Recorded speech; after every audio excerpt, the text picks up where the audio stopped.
सभी को इस मिस्र का मधुर नाम से जय मसीह की। आइए इस समय हम परमेश्वर वचन को ध्यान करेंगे।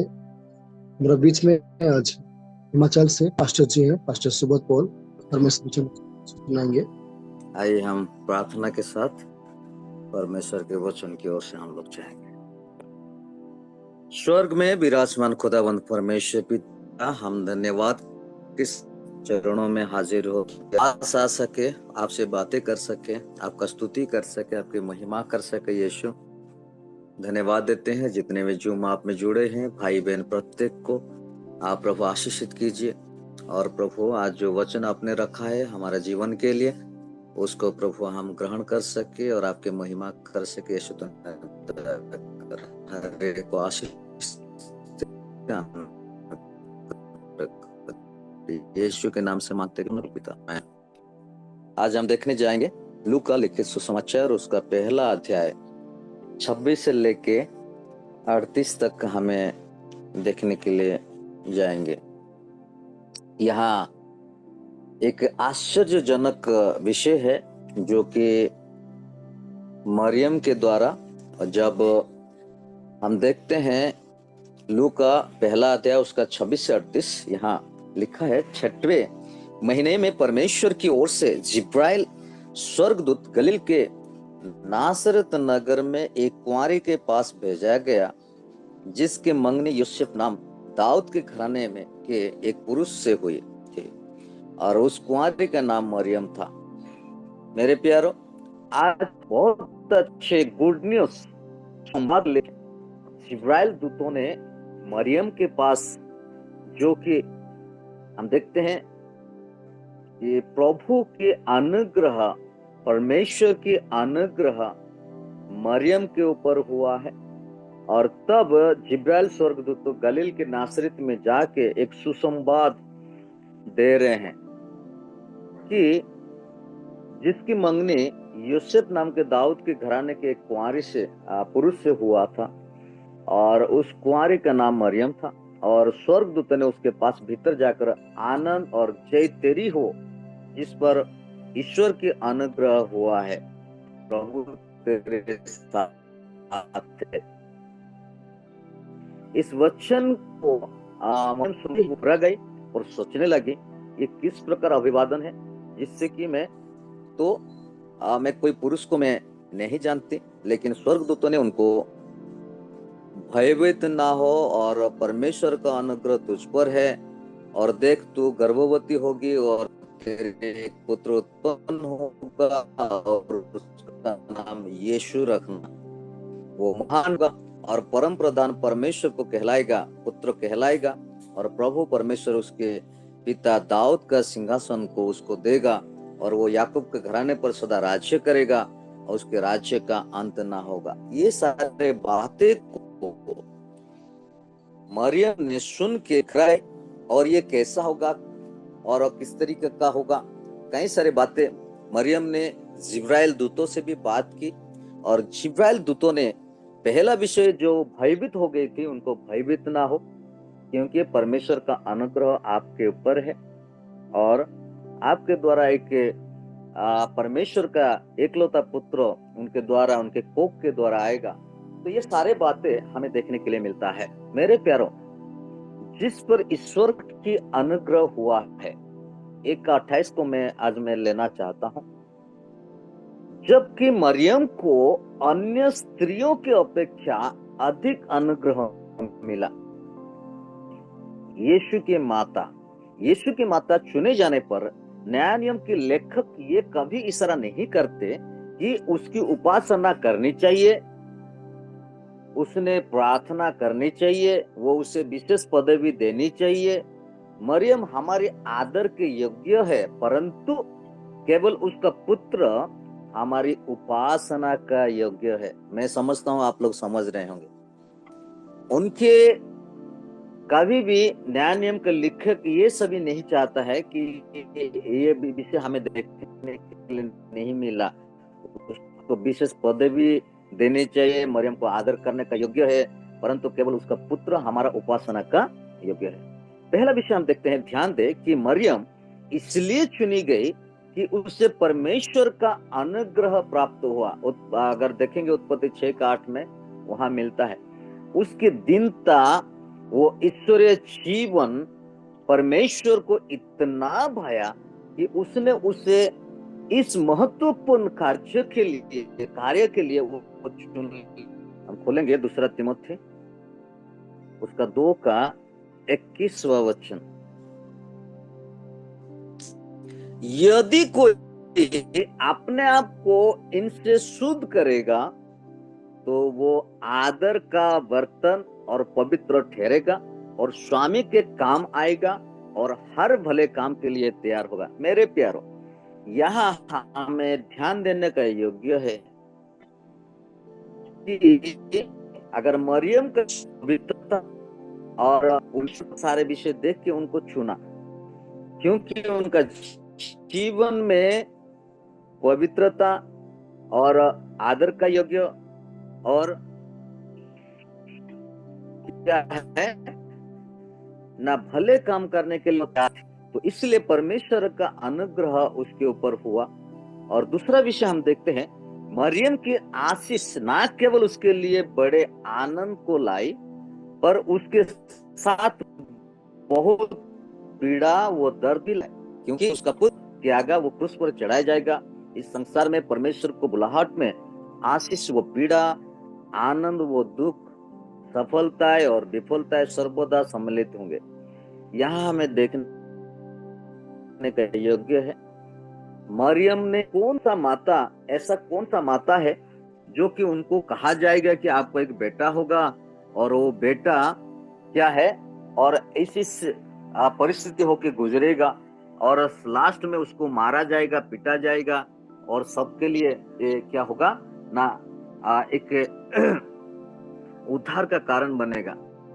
तो यहाँ हमें देखने का योग्य है, अगर मरियम के जगह में अगर हम रख के अगर हम देखें तो बहुत पीड़ा की बात है कि कोई भी माता ऐसा नहीं ना सोचेगी कि ऐसा बेटा मुझे कोई बेटा मिले, जो बेटा को क्या होगा, उसको दर्द होगा, पीड़ा होगा, वो कैसे देखेगी। फिर भी मैं धन्यवाद देता हूं मरियम के जीवन के द्वारा कि उन्होंने कई सारे दर्द को शारीरिक में और आत्मिक रूप में हमें देखते हैं, कई सारे पीड़ा उनका जीवन में, लोग कई तरीके का बातें कहें, लेकिन मरियम ने पवित्र आत्मा के द्वारा क्या हुआ, गर्भवती हुई और उन्होंने पुत्रों को भी क्या किया, जन्म दिया। और हम सारे विषय हम जानते हैं कि यीशु मसीह जीवन द्वारा है। मेरे प्यारो, आज कहने का यह है कि कई सारे दुख पीड़ा के साथ, दर्द के साथ यीशु मसीह को अपने जीवन में उन्होंने ग्रहण किया। आज भी हमारे जीवन में जब हम प्रभु यीशु मसीह को ग्रहण करते हैं, विश्वास करते हैं, हम प्रभु यीशु मसीह को व्यक्तिगत रूप में, हम उद्धारकर्ता के रूप में हमें उसको अंगीकार करते हैं, उसके बाद अगर जब हमारा जीवन में यीशु मसीह के ऊपर की बात आता है, कई सारे जब हम मिनिस्ट्री में जाते हैं, सुसमाचार सुनाते हैं, लोगों को बताते हैं यीशु मसीह के बारे में, तो बातें हमारा जीवन में, यीशु मसीह के लोग हैं, आप यीशु मसीह की सेवा करते हैं, आप यीशु मसीह को जानते हैं क्या, कई सारे बातें हमें निंदित करते हैं। लेकिन मेरे प्यारो, निंदित होने में कभी भी पीछे ना हटिए। आपको आ जाएगा, उठा जाएगा, आपको निंदित किया जाएगा, बड़े बड़े अदालत में खड़ा किया जाएंगे, ये मामूली सी बात है।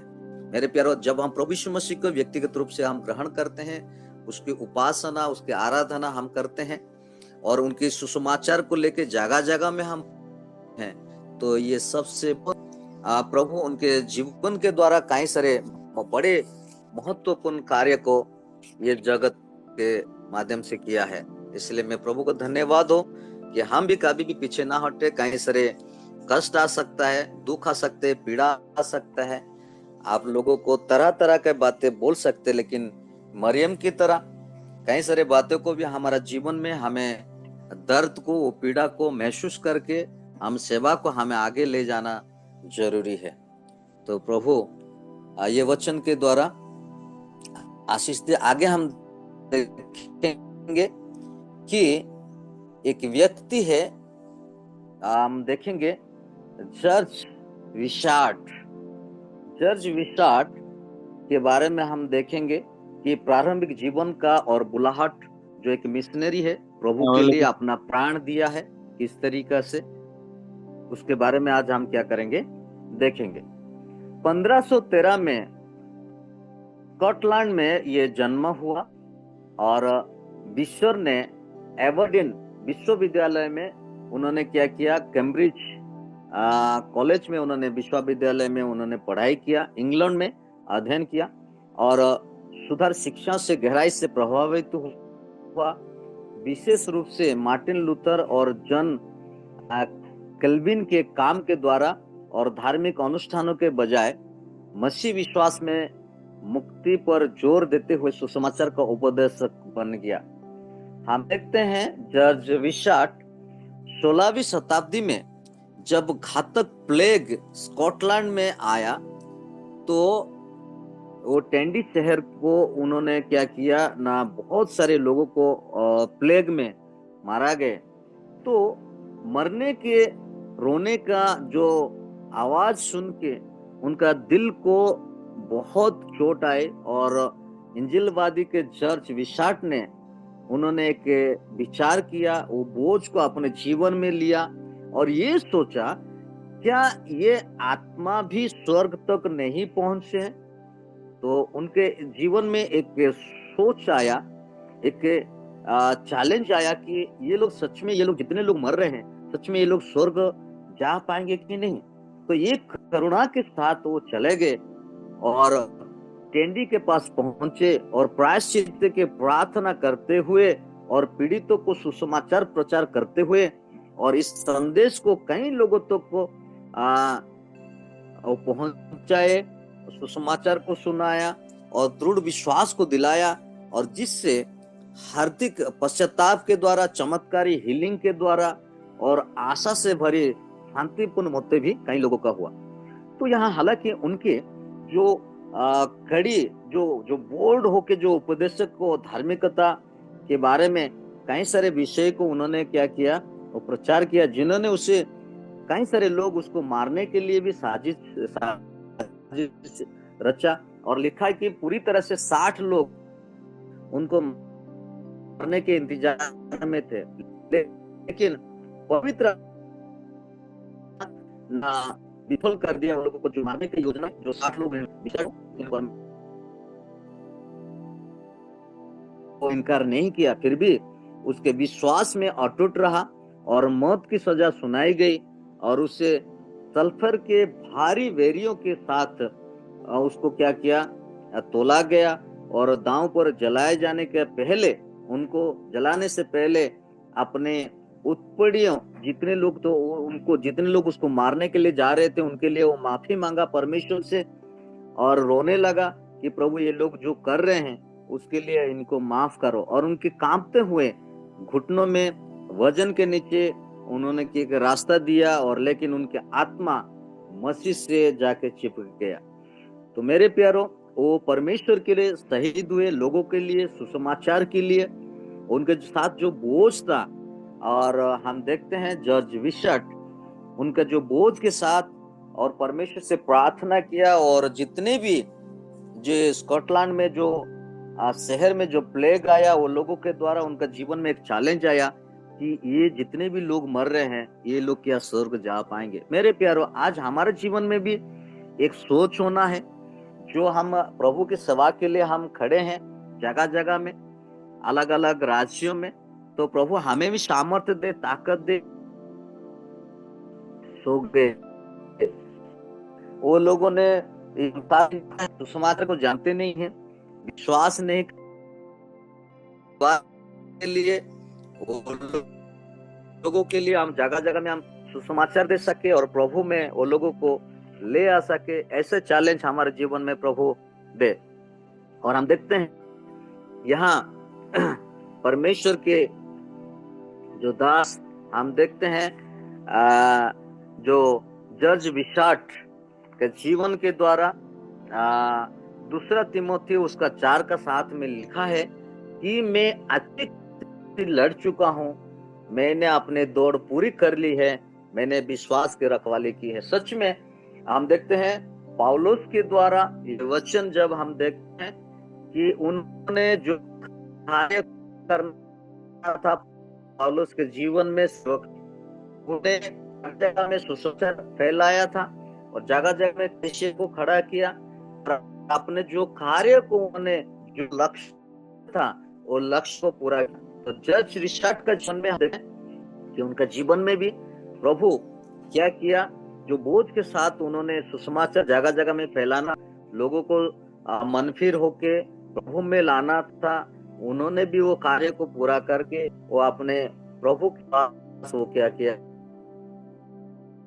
वो चल गया, अपने जीवन को दे दी। तो यहाँ से हम परमेश्वर को हमें क्या करें, क्षमा करें और परमेश्वर की योजना पर हम भरोसा करें और दूसरे पर परमेश्वर जैसे कि हम देखते हैं कि उनके जीवन के द्वारा, जज रिचर्ड के द्वारा वो कभी भी पीछे नहीं हटा। कई सारे लोग उनको मारने के लिए आए, परेशान करने के लिए आए, लेकिन फिर भी वो पीछे नहीं हटा, प्रभु का कार्य वो करता रहा।